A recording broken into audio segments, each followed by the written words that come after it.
తెలుగుదేశం ప్రభుత్వ హయాంలో గ్రామాల్లో జరిగే అభివృద్ధి పనులకు తమ సహకారం అందిద్దామని, అలాగే అవినీతి అక్రమాలను వైసీపీ పార్టీ వ్యతిరేకించాలని వైసీపీ పార్టీ కావలి మాజీ ఎమ్మెల్యే రామిరెడ్డి ప్రతాప్ కుమార్ రెడ్డి పేర్కొన్నారు.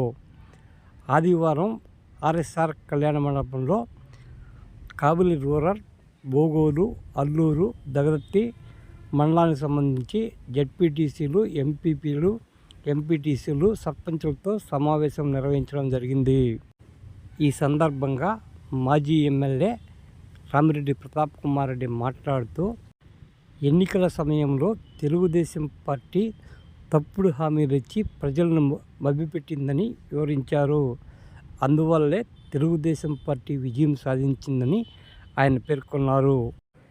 ఈ హామీలను అమలు చేయాలంటూ గ్రామాల్లో ప్రజలతో కలిసి ప్రభుత్వంపై ఒత్తిడి తీసుకురావాల్సిన బాధ్యత వైసీపీ పార్టీపై ఉందని మాజీ ఎమ్మెల్యే రామిరెడ్డి ప్రతాప్ కుమార్ రెడ్డి పేర్కొన్నారు. సర్పంచులు, ఎంపీటీసీలు, జెడ్పీటీసీలు, ఎంపీపీలు వైసీపీ పార్టీ వారే ఉన్న విషయం మర్చిపోరాదని పేర్కొన్నారు. వచ్చే ఎన్నికల్లో వైసీపీ పార్టీ విజయం తథ్యమని ఈ సందర్భంగా పేర్కొన్నారు. గుర్తించారు.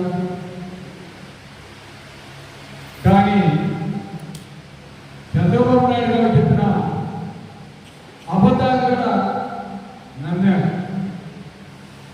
ఆ నమ్మటం వల్ల వారు చేసిన అసత్య ప్రచారాలు, ముఖ్యంగా ల్యాండ్ టైటిలింగ్ యాక్ట్, అది చాలా మంచిది. కానీ దాన్ని ప్రజలకి తన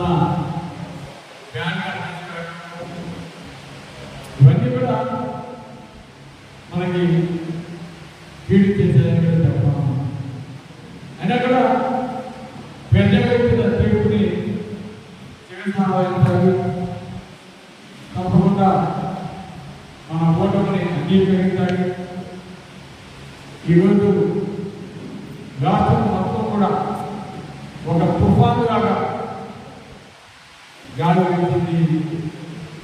ప్రజలు చేసిన పొరపాటుని ఈరోజు మళ్ళీ అర్థం చేసుకుంటాం. ఈ మధ్య జరిగిన సర్వే ఆ తేడా అనేది మేము తప్పు చేద్దామనేది కూడా అర్థమవుతాం. ఈరోజు మన కావలి నియోజకవర్గమే కాదు, రాష్ట్రం మొత్తం కూడా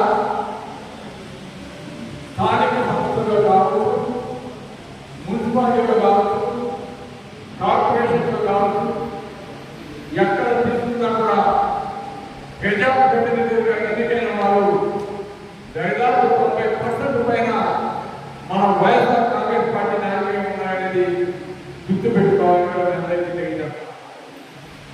ఒక ఉదాహరణ, గోల్గోల్ మండలంలో చూస్తే 100% సర్పంచులు మనం గెలవడం జరిగింది. 100% ఎంపీటీసీలు మనం గెలవడం జరిగింది.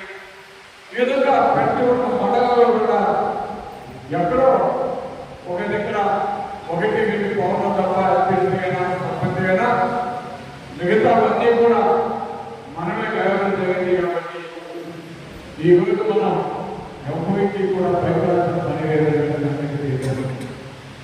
మనమంతా కూడా ఐకమత్యంగా ఉండడమే. మనం ఎప్పుడైతే ఐకమత్యంగా ఉంటామో తప్పకుండా మన ఎవరు వ్యక్తిగతం. ఈరోజు గ్రామాల్లో కూడా ఈరోజు రాష్ట్ర ప్రభుత్వం టీడీపీ ఉన్నా కూడా గ్రామాల్లో కూడా ఈరోజు వాళ్ళు అభివృద్ధి కార్యక్రమాలు చేస్తే ఆహ్వానించండి. కానీ ప్రజలకు మంచి జరగకుండా చెడు చేస్తుంటే దాన్ని ఎదిగించడానికి తప్పకుండా ముందుంటుందని కూడా మీ అందరికీ తెలియజేస్తాం. అప్పుడు ఆ విధంగా మనం చేసినట్టే ప్రజలకు మళ్ళా దగ్గర అవుతాం. ఆవేదన చేసిన తప్పు అవి తెలుస్తుంది. కాబట్టి తప్పకుండా 52 రోజుల్లో ఏ విధంగా ఈరోజు తెలుగుదేశానికి ఇచ్చారో తప్పకుండా 52 రోజులుగా వైఎస్ఆర్సీపీని ఇంకా ఎక్కువ శక్తిలో గెలిపించడానికి సహాయపడతారు. కాబట్టి ఈరోజు తెలుగుదేశం పార్టీ పెట్టిన భయప్రాంతానికి లేదు. ఎక్కడ అన్యాయం జరగదో అక్కడ మనం ఉందాం. గజాన్ని ప్రవేశిద్దాం. గజా సమస్యని మనం తీర్చే విధంగా చేసే విధంగా మనం ఉండాలని కూడా ఎంతకి తెలియజేస్తాం. గతంలో జగత్తుని ఎలక్షన్తో సింగిల్ డిజిట్లో సీట్లు వచ్చింది. ఆ తర్వాత ఎలక్షన్స్ పెడితే కరుణానిధి పార్టీకి సింగిల్ డిజిట్లో సీట్లు వచ్చింది. కాబట్టి మనం ఎక్కువ కూడా నిరుత్సాహపడాల్సిన అవసరం లేదు. గాలి తప్పులన్నీ కూడా ప్రజలు తెలుసుకుంటారు. మగ ప్రజల కోసం ఎవరైతే నిలబడతారో తప్పకుండా వాళ్ళని ఎన్నుకుంటారు. అబద్ధాలు చెప్పి మోసం చేసి ఎన్నికల్లో గెలిచిన పార్టీకి మగ నెక్స్ట్ ఎన్నికల్లో గెలిచే ఛాన్స్ ఉండేదే లేదు. కాబట్టి ఎవరు కూడా నిలుపుకోకూడదు. గ్రామాలు ప్రజలకు మంచి చేస్తారని మనం తప్పకుండా మీకు ఎప్పుడు కూడా అండగా ఉంటాం. మన నాయకులు మన కార్యకర్తలు ఎప్పుడు కూడా అండగా ఉంటాం. కాబట్టి అంతా కూడా ఐకమత్యంగా ఉండి రాబోయే ముందు రోజుల్లో ప్రజలకు మంచి చేస్తూ